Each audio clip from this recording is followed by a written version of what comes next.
디모데전서 3장은 교회의 두 기둥인 감독과 집사, 오늘날 우리 대한예수교 장로의 기준으로 하면 목사와 감독이 목사와 장로죠. 그래서 목사도 사실은 장로예요. 그래서 목사는 목사 장로, 일반 우리가 교회에서 알고 있는 장로는 시무 장로, 이렇게. 그래서 목사도 장로에 포함됩니다.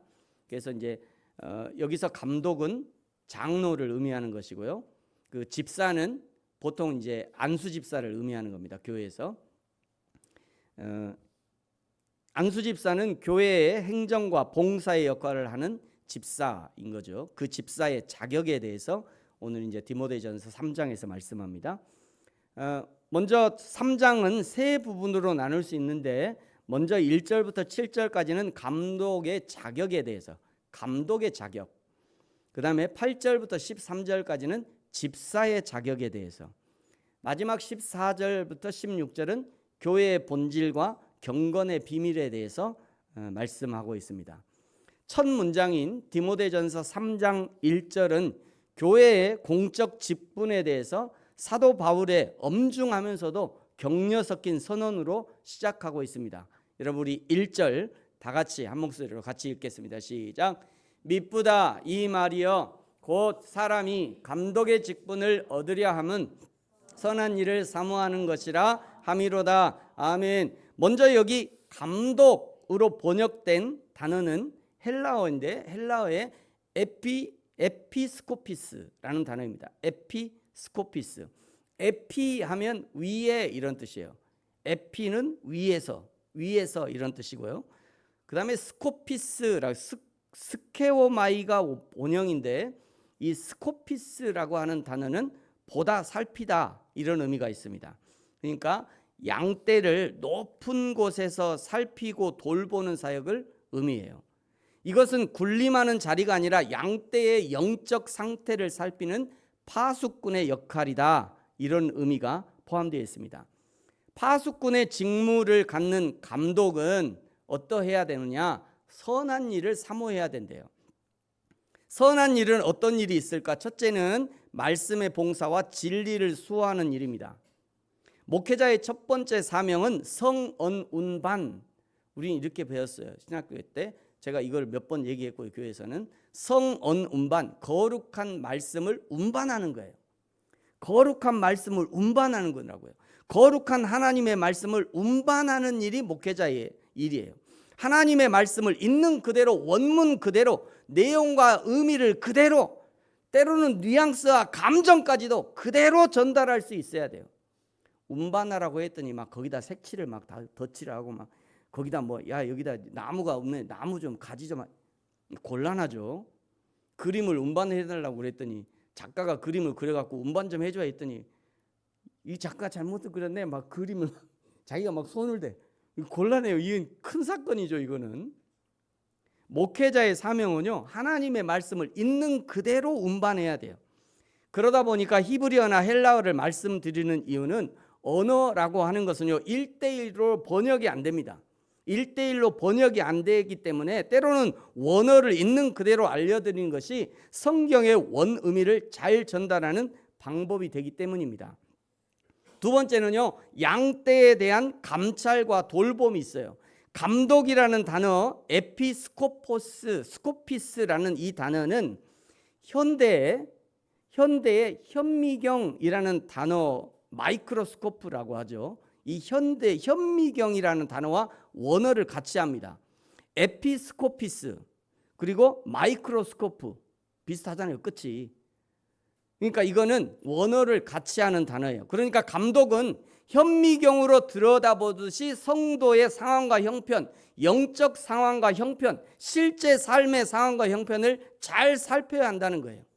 보통 교회에서 신방하는 이유도 그 과정을 더 세밀하게 살피려는 데서부터 시작되는 거죠. 옛날에 그래서 목회자들은 뭐 그 집에 숟가락이 몇 개인지도 알아야 된다, 이런 얘기 많이 들었어요. 어릴 때.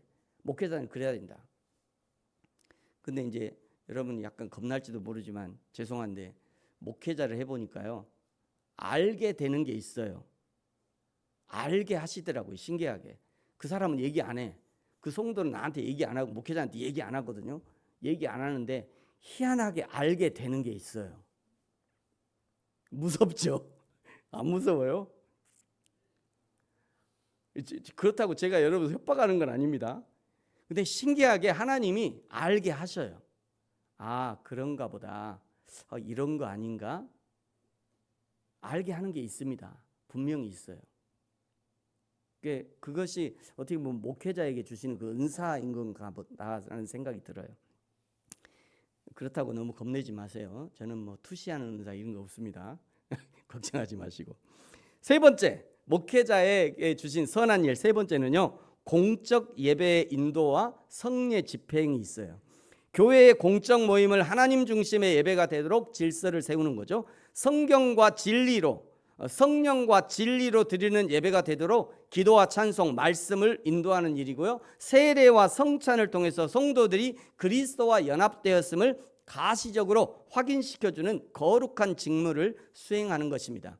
이런 선한 일을 사모함으로 감독이 되려는 자는 이제 2절부터는 여러 가지 조건들을 갖춰야 된다고 말씀합니다. 자, 여기서부터는 빠르게 이제 갈 거니까요. 정신을 차리시고 들어보세요. 자, 2절부터 보십시오. 첫 번째가 책망할 것이 없어야 돼요. 사회적으로나 영적으로 비난받을 만한 심각한 결함이 없는 상태를 의미합니다. 저래 갖고 무슨 교회 다니는 무슨 장로가 무슨 권세 이런 말 들으면 안 돼요. 저렇게 해갖고 무슨 혹시라도 그런 말 들을 일이 있으면 다 포기하고 그냥 뒤돌아서세요. 책망할 것이 없어요. 비난받을 일이 없어야 돼요. 두 번째, 한 아내의 남편이 되어야 합니다. 당시의 일부 다처제가 부도덕한 성윤리에 반대하여서 한 배우자에게 정조를 지키는 정결한 삶을 강조한 거예요. 그 다음은요, 절제해야 합니다. 절제한다는 것은 본래는 술 취하지 않는 상태를 뜻하는 것이고요. 감정이나 욕망에 흔들리지 않는 평정의 상태를 의미해요. 다음은 신중해야 합니다. 건전한 정신을 가진 자라는 뜻이에요. 모든 일에 하나님의 뜻에 합당하게 판단하는 지혜로운 성품을 얘기하는 거죠. 그 다음은 단정해야 합니다. 질서정연함이라는 뜻이에요.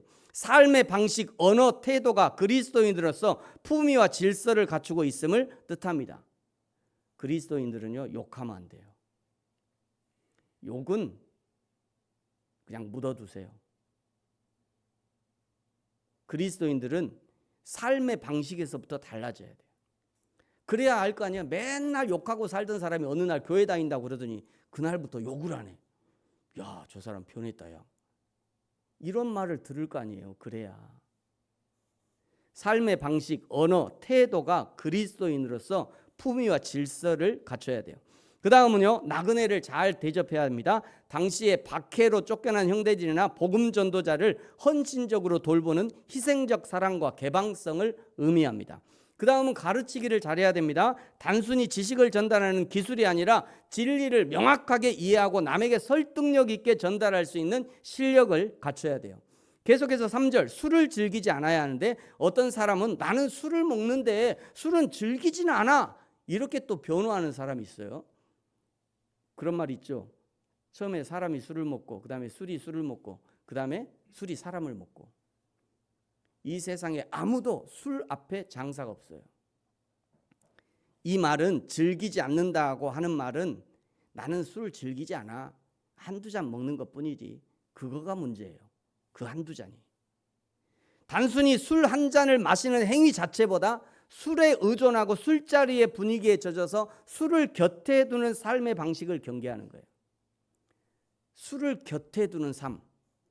기분 좋아서 한 잔 먹고 기분 나빠서 한 잔 먹고 뭐 여보 오늘 기분 좋으니까 한 잔 하자 짠. 이게 문제라고요. 이게. 그러니까 애초에 술을 가까이 하지 말아야 돼요. 그 다음은요, 구타하지 말아야 되는데 당시에는 엄격한 훈육이라는 명목하에 물리적인 폭력이 허용되기도 했으나 바울은 이것을 아주 단호하게 금하는 거예요. 직분자는 힘이나 위압감으로 사람을 굴복시키는 자가 아니라 그리스도의 온유함으로 섬기는 자가 되어야 합니다. 그 다음은 오직 관용해야 합니다. 적절함, 온유함, 너그러움을 뜻하는 것이고요. 관용은 예수 그리스도의 성품을 가장 잘 드러내는 단어 중에 하나입니다. 그 다음은 다투지 아니해야 한다. 사소한 일에 논쟁을 일삼거나 자기 주장을 관철하기 위해 공격적으로 행동하는 것을 의미하는 거죠. 그 다음은요, 돈을 사랑하지 아니합니다. 디모데전서 6장 10절, 돈을 사랑함이 일만하게 뿌리가 된대요. 일만하게 뿌리가 된대요. 직분자가 물질적 이익을 쫓기 시작하면 하나님의 말씀은 변질되고요, 양떼를 이익의 수단으로 생각하게 되죠. 그 다음에 4절과 5절은 세트로 되어 있는데, 4절에 자기 집을 잘 다스려야 합니다. 군림하는 독재자로서의 통치가 아니라 가장으로서 가족들의 영적, 육적 필요를 살피고 책임지는 종의 리더십을 의미하는 거예요. 그 다음은요, 자녀들로 모든 공손함으로 복종하게 하는 자라야 합니다. 자녀들이 억압에 못 이겨서 굴복하는 것이 아니라 부모의 경건과 사랑에 감화되어서 자발적으로 품위 있게 공손함으로 순종하는 상태를 의미해요. 자녀의 상태는 부모의 영적 지도력과 신앙교육의 결과물을 보여주는 거울과도 같습니다. 이런 말을 할 때 목사들 항상 뜨끔뜨끔하죠. 왜 그러냐면 목사에게도 자녀가 있기 때문이에요. 성도들한테 자녀에게 얘기하면 성도들이 목사님이나 잘해요. 그런 얘기 하잖아요. 그거 합니다. 뒤돌아서 해요. 앞에서는 못해도 뒤돌아서 목사님이나 잘해라. 그러니까 목사들은 여기 자녀의 얘기할 때마다 뜨끔뜨끔해요. 어쩔 수 없죠. 뭐. 부모가 자녀에게 들을 수 있는 가장 큰 칭찬은 뭘까? 부모가 자녀에게 들을 수 있는 가장 큰 칭찬, 이것 아닐까 생각해요. 나도 엄마처럼, 나도 아빠처럼 살고 싶어. 이게 가장 큰 칭찬 아닐까요? 나도 엄마처럼 살고 싶어. 나도 아빠처럼 살고 싶어. 반대로 부모들을 가장 비참하게, 부모들을 후회스럽게 하는 말이 있죠. 엄마처럼은 살지 않을 거야. 아빠처럼은 살기 싫어. 이런 말은 하지도 말고 듣지도 않았으면 좋겠어요. 그 다음 5절이 괄호로 들어가 있는 이유는, 바울은요, 단순히 규칙을 나열하는 것이 아니라 상식적으로 한번 생각해봐. 이게 가능한 일이야? 이런 의미예요. 그런 의미로 아주 강력하게 논증을 위해서 이 문장을 삽입해 놓은 거죠. 여러분 5절 같이 한번 읽어볼까요? 시작. 사람이 자기 집을 다스릴 줄 알지 못하면 어찌 하나님의 교회를 돌보리요. 아멘. 가정은 교회의 축소판이고요.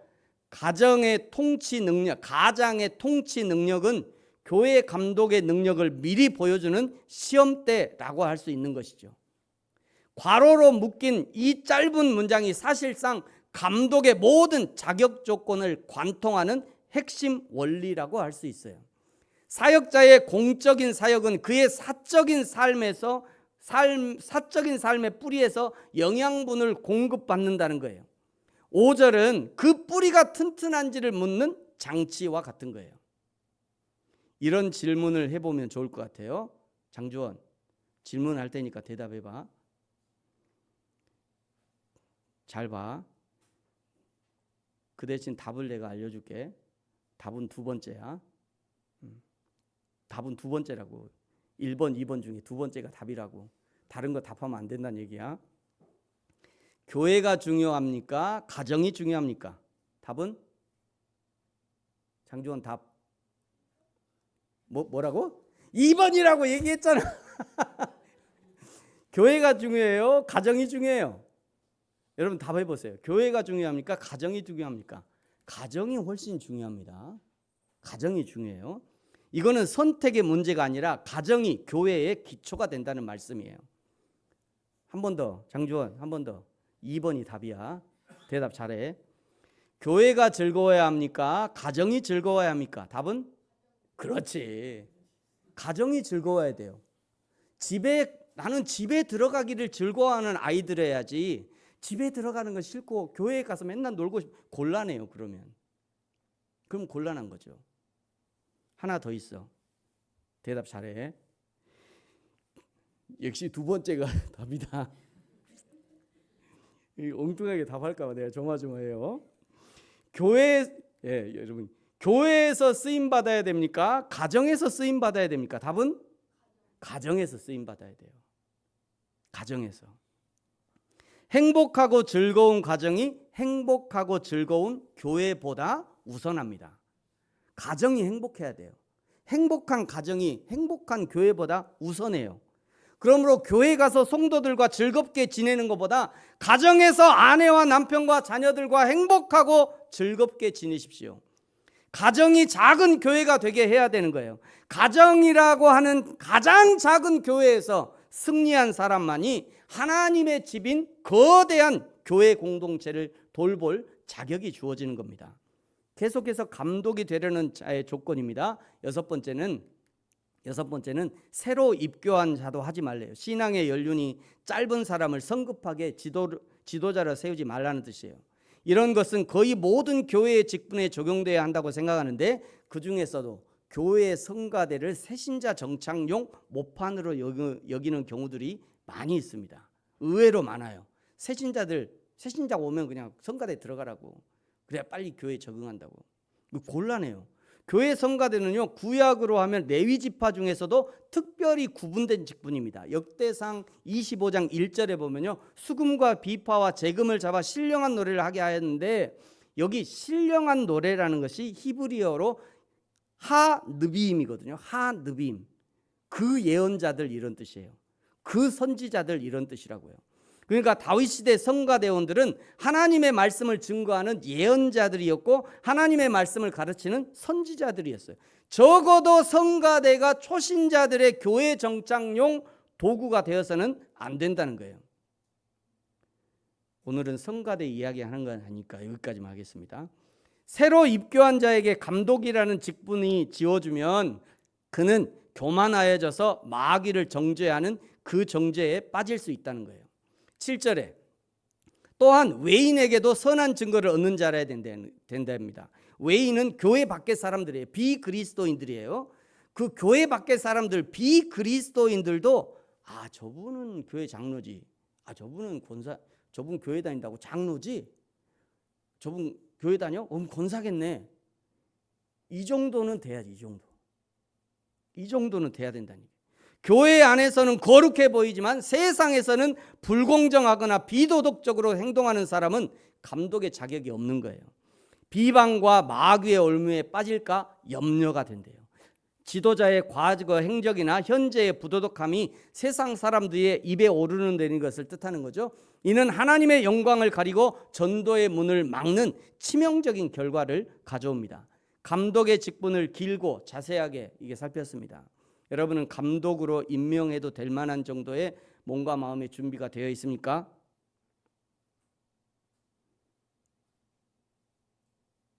여러분은 어떠세요? 네, 지금 준비됐어요?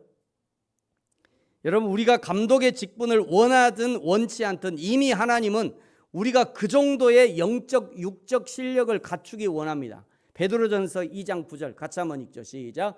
그러나 너희는 택하신 족속이요 왕 같은 제사장들이요 거룩한 나라요 그의 소유가 된 백성이니 나는 아닌데요.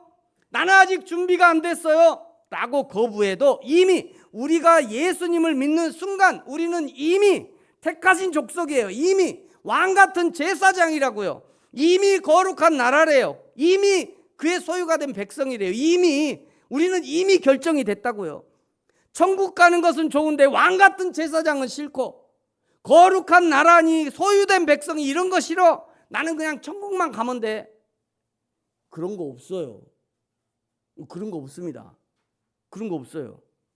이제 우리에게 남은 것은요, 택하신 족속, 왕 같은 제사장, 거룩한 나라, 그의 소유가 된 백성, 거기에 합당한 삶을 살아야 돼요. 그런 과정을 성화라고 하는 거죠. 성화를 미룰 수가 없습니다. 어제보다 오늘 조금 더 거룩한 삶을 살기 위해서 노력해야죠. 어제보다 오늘 죄로부터 멀어져야 되는 거예요. 지난 수요일에도 배웠잖아요. 죄의 사악함을, 회개는요, 죄의 사악함을 내가 인식해야 돼요. 이 죄가 얼마나 사악한 건지. 그 다음에 죄에 대한 전심으로 혐오해야 돼요. 죄가 나에게 다가올 때 막 혐오스러워. 죄가.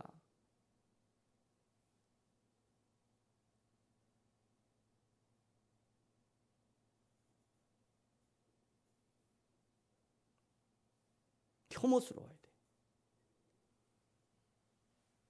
죄의 권세로부터 벗어나기를 간절히 원해야 합니다. 그냥 안 돼요. 간절히 원해야 돼요. 간절히. 새벽 기도 올 때 빨간 분호등, 신호등 잘 지키고 오세요. 권사님들이 새벽 예배 가다가 많이 돌아가셔요. 신호등에서. 내가 제일 싫어하는 것 중에 하나가, 목사님 제가 오늘 올라가면 그냥 150km로 달려. 그렇게 오지 말라고. 안전하게 오라고. 아니 뭐가 그렇게 중요해서 150km라고. 미리 와야지. 그럼 그 전날 오든지. 뭐하러 150. 부흥사들이 그런 얘기하면 그냥 속에서 열이 막. 아니 일찍 와야지. 혐오해야 돼요. 자기의 죄를 혐오해야 돼. 그래야 회개가 된다니까요. 그래야 비로소 조금씩 하나님의 백성, 왕 같은 제사장의 역할을 감당할 수 있게 되는 거예요. 하나님이 언제든지 저와 여러분을 쓰시려고 부르실 때 언제든지 준비된 몸과 마음으로 주님 내가 여기 있사오니 나를 사용하소서 대답할 수 있어야 돼요. 그게 바른 성도죠. 8절부터는요 집사의 직분에 관한 내용입니다. 집사의 직분에 대해서 말씀하시면서 8월에 이와 같이 집사들도 라고 하죠. 여기 이와 같이라는 단어는 단순한 연결어를 떠나서 교회의 두 번째 핵심 직분인 집사의 성격과 권위가 앞에 언급한 감독과 결코 다르지 않음을 선언하는 겁니다. 감독과 집사는 수행하는 역할이 다를 뿐 그 직분이나 가치나 거룩함에는 차등이 없다는 거예요. 감독에게 요구했던 책망할 것이 없고 절제하고 가정을 잘 다스림 같은 핵심 기준이 집사에게도 그대로 이어진다는 겁니다. 감독의 직분이 하나님께로부터 온 것처럼 집사의 직분 또한 인간의 편의를 위해 만든 조직이 아니라 하나님께서 친히 세우신 성경적 질서라는 점을 분명히 하고 있어요. 감독과 질사의 다른 점은 감독은 3절에 가르치기를 잘해야 되고 집사는 8절에 일구이연하지 말아요. 가르치는 것은 수직적인 공적인 사역이죠. 일구이연하는 것은 수평적인 실제적인 사역이라고 할 수 있어요. 감독은 강단에서 가르치는 사역을 잘해야 된다면 집사는 가가호호 방문하면서 여기 가서 이 말하고 저기 가서 저 말하고 그러지 말라고요.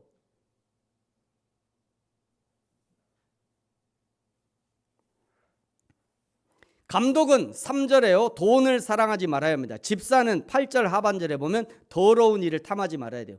돈을 사랑하지 않은 것은 부에 대한 내면적 태도와 가치관에 관한 것이고요. 더러운 일을 탐하지 않는 것은 하나님의 일을 하는 과정에서 발생하는 실제적인 이득과 부정직한 이익을 말하는 거예요. 감독은요 2절에 보시면 신중하고 교만하지 말아야 되고요. 집사는 9절에 믿음의 비밀을 가진 자래야 돼요. 감독의 신중함, 교만하지 않음은 건전한 정신과 자기 통제력을 의미하는 것이고요. 집사의 믿음의 비밀은 머리로 하는 지식을 넘어서 복음의 진수가 영혼에 깊이 박힌 그런 상태를 의미합니다. 집사와 감독과 집사의 공통점도 있어요. 2절과 10절에 책망할 것이 없어야 하고요. 2절과 12절에 한 아내의 남편이 되어야 하고 2절과 12절에 가정을 잘 다스릴 수 있어야 합니다. 13절은 집사의 직분을 신실하게 감당한 자들에게 주는 하나님의 보상과 영적인 유익을 말씀해요. 다 같이 13절 같이 한번 읽습니다. 시작. 집사의 직분을 잘한 자들은 아름다운 지위와 그리스도 예수 안에 있는 믿음에 큰 담력을 얻느니라. 여기 잘했다라고 하는 것은 사람의 눈에 띄는 화려한 성과를 낸다는 뜻이 아닙니다.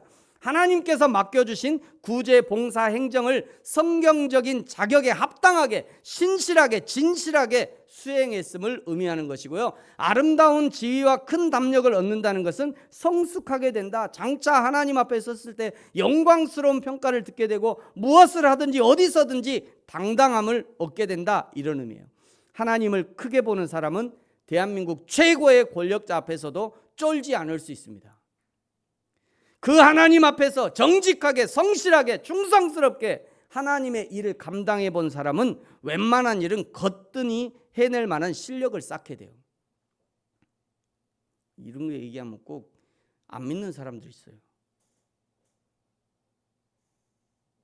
제가 어제 일본에서 함께 유학했던 친구들에게 부탁해갖고, 야, 1995년부터 2006년 사이 내가 나온 사진 하나 좀 보내줘봐. 그랬더니 친구들이 사진 2장의 사진을 보내왔어요. 1995년 요한 동경교회에서요, 순장으로 섬겼던 때 사진입니다. 95년에 일본에 가서 2001년까지 최선으로 교회와 형제들 섬겼던 것 같습니다. 지금도 일본에 가면 그때 친구들 반갑게 맞이해야죠. 저기 제일 위에 서 있잖아요. 저걸 보고 어떤 친구, 이야, 그때는 머리가 많았고, 그때는 머리가 많은, 나 원래 머리 있었어. 머리카락이 없던 거지, 이 사람들아. 그 다음에 96년도 사진이 있어요. 96년도는 코스타 재팬이라는 유학생 집회 사진인데요. 그때 섬기던 교회에서 일본 전체 유학생들을 대상으로 1년에 한 번씩 집회를 했습니다. 거의 3,000명 정도가 모이는 집회예요.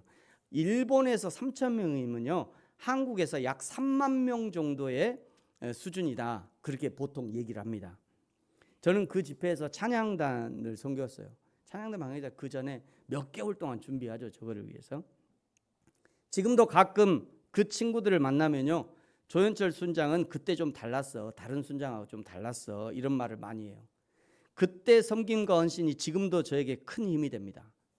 일본에 우리 비전트리 8월에 가면요, 그 친구들 만나면요, 거의 무료로 다 밥을 사요. 뭐 친구들이 한두 번 살 수 있지 뭐.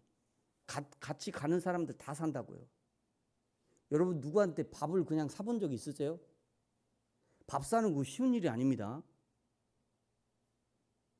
진짜예요. 밥 사는 게 쉬운 일이 아니에요. 우리 10명, 15명 가도요, 다 사요, 친구들이. 제가 난 우리 친구들이 너무 자랑스러워요. 제가 이거를 말씀드리는 것은, 여러분, 하나님이 감독으로, 장로로, 권사로, 집사로 기회를 주실 때 최선으로 감당하십시오. 최선으로.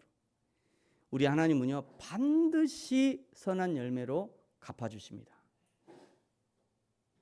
이 땅에서 안 갚아주시면 천국에서 갚아주실 거예요. 진짜예요. 알아서 하세요. 나는 그렇게 믿으니까. 마지막 14절과 16절은요, 3장의 마무리인데요. 먼저 이 디모데전서를 쓰는 이유는 14절에 보니까, 내가 속히 네게 가기를 바라나 이것을 네게 쓰는 것은, 15절에 만일 내가 지체하면 너로 하여금 하나님의 집에서 어떻게 행할지 알지를 알게 하려 함이라, 교회의 질서와 윤리를 미리 알게 하려 합니다, 이런 의미죠. 그리고 교회의 정체성을 규정하는데, 이 집은 살아계신 하나님의 교회요 진리의 기둥과 터다 말씀합니다. 교회는 건물이나 조직이 아닙니다. 살아계신 하나님이 거하시는 가족 공동체예요. 바울이 찬송으로 마무리하는 것이 16절인데요. 우리 16절 같이 한번 읽겠습니다. 시작. 그도다 경건의 비밀이여 그렇지 않다 하는 이 없도다. 그는 육신으로 나타난 바 되시고 영으로 의롭다 하심을 받으시고 천사들에게 보이시고 만국에서 전파되시고 세상에서 믿음 바 되시고 영광 가운데서 올려지셨느니라. 아멘. 이 16절을 근거로 이 16절을 근거로 예수 그리스도가 어떤 분인지를 근거로 그 예수님을 섬기는 사람, 예수님의 예수님이 머리 되시는 이 교회의 일꾼이 어떤 삶을 살아야 하는가, 즉 감독과 집사의 행함의 근거가 바로 이 예수 그리스도가 된다는 거예요. 우리가 거룩한 삶을 살아야 되는 이유가 무엇입니까? 예수님이 거룩한 삶을 사셨어요. 우리가 사랑하고 섬기는 삶을 살아야 되는 이유가 뭐예요? 예수님이 스스로 낮아지심으로 우리를 섬겨주시고 우리를 사랑해 주셨기 때문에 우리도 서로 사랑하고 섬기는 거예요. 우리가 감독으로, 집사로, 사역자로, 일꾼으로 쓰임받으면서 헌신하며 살아야 하는 이유가 뭐예요? 예수님이 하나님의 나라와 영광을 위해서, 아버지의 영광을 위해서 예수님이 쓰임받는 삶, 헌신하는 삶을 사셨기 때문에 우리가 그 예수님의 삶을 본받는 삶을 살아야 하는 거죠. 오늘 예수님을 믿는 저와 여러분이 디모데전서 3장의 말씀처럼 감독과 집사로 대표되는 쓰임받는 일꾼이 되어서 여호와 하나님의 마음을 시원케 하고 또 하나님의 나라와 영광을 위해 쓰임받는 저와 여러분이 되어지기를 예수님의 이름으로 축복합니다. 기도하겠습니다. 같이 한번 기도하죠.